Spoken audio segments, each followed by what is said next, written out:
Hello and welcome to VLADA'S place. I'm at my friend Lisa's house and we're about to make a dinner, so she always has a lot of very good food and good ingredients in her fridge. So tonight we're going to try to create something with whatever is in the fridge.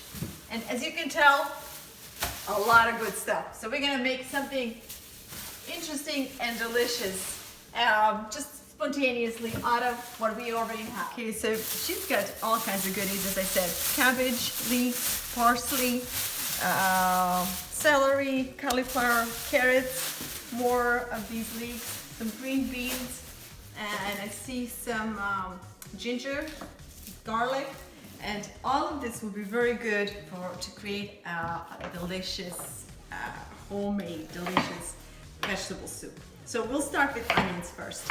We're going with half a head of onion and 2 sticks of celery. The way to start is always to saute onions and celery for a little bit, just to get a little bit of that flavor out. And so with this soup, we are not using any meat broths or any meats. So we gotta get really creative with the vegetables and extracting the most out of vegetables so that we can have a tasty meal. My thing to go to when I need extra flavor is going to garlic. So we're gonna put a little extra garlic and I'm gonna give it a chance to garlic to roast and get sauteed with the rest of the vegetables to help us create that rich broth. Beside garlic, adding some carrots to vegetable soup is always a good idea. Elisa also had some beautiful green beans, which we will add to the soup. And this is a good time to add them so they can saute together with the carrots.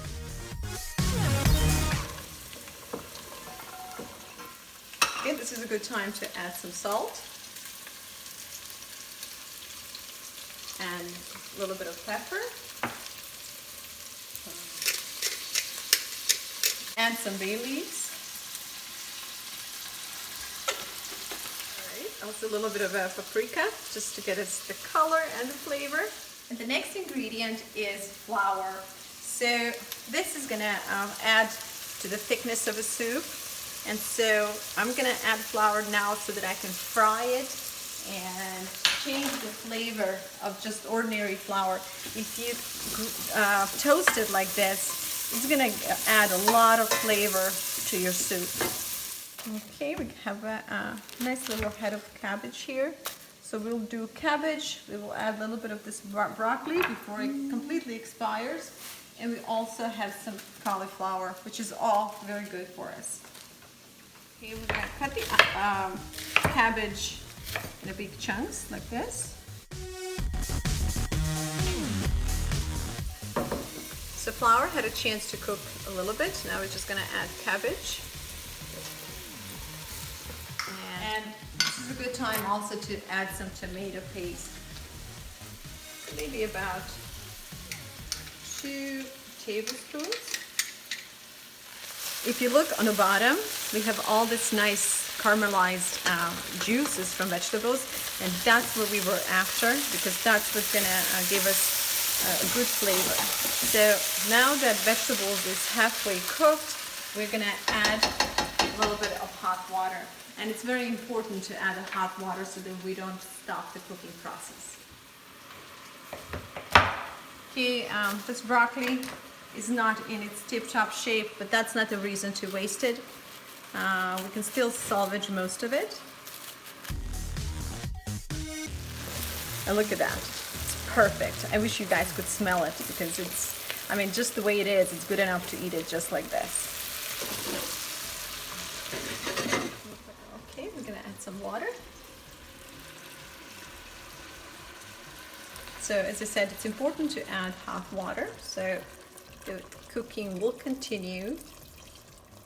And we're going maybe with about 4 to 5 cups of water, or just enough that water level goes above the vegetables. Like about right there. Okay, let's mix it again. And we will add a little bit more water, but for now, this should do. We're gonna let it boil and cook for maybe about 5 minutes before we add broccoli, cauliflower, and some leeks. All right, this is a good time to try it and just to make sure that it has a good flavor. Ours needed a little bit more salt, so I'm just adding a little bit more salt. All right, so this is a good time to add broccoli and cauliflower and leeks because we don't want to cook them too much. So if you look closer, you're going to see how nice and thick the broth is. So with the extra vegetables, I will add a little bit more of water. I'm saving parsley for the end, and I also found some ginger that's about to go to garbage, but we're just gonna slice a few and we're gonna add that to the soup as well. Okay, and so as I said, we're just gonna do enough water just to go slightly above vegetables.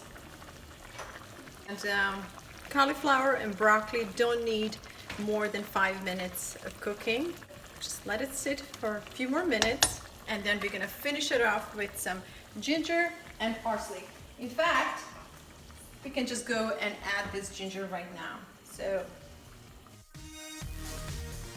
this is what happens when you cook in rush and you need meal immediately. Just wash your vegetable really good and just go with it. And remember, although this is not a Martha Stewart kind of cooking, this is far better than eating fast food or eating canned food, right? And here's the last ingredient. We're adding a lot of fresh parsley. It's good for you. It adds so much flavor, and because we don't have any meat in there, just I'm gonna add a little bit of sriracha just for the extra kick and extra flavor. There we go. Mix it just lightly. Make sure that all the flavors are kind of going throughout the pot, and we'll just turn it off and let it sit for about 10 minutes before we serve it. That's it. While I'm not allowed to have any meat products, dairy or eggs, I am allowed to enjoy good seafood. So we're adding a little bit of wild salmon to dinner tonight. And to finish it off, I would just use a little bit of balsamic vinegar. Just a little bit more oil. And a touch of balsamic vinegar. That's it. We're ready to go. Thank you so much for watching this video and for spending time with me. If you have a moment, please check out my charity called VLADA'S Seeds of Life and our initiative to reconnect families and communities in America. Thank you guys, and until the next time, please take good care of yourself and those around you.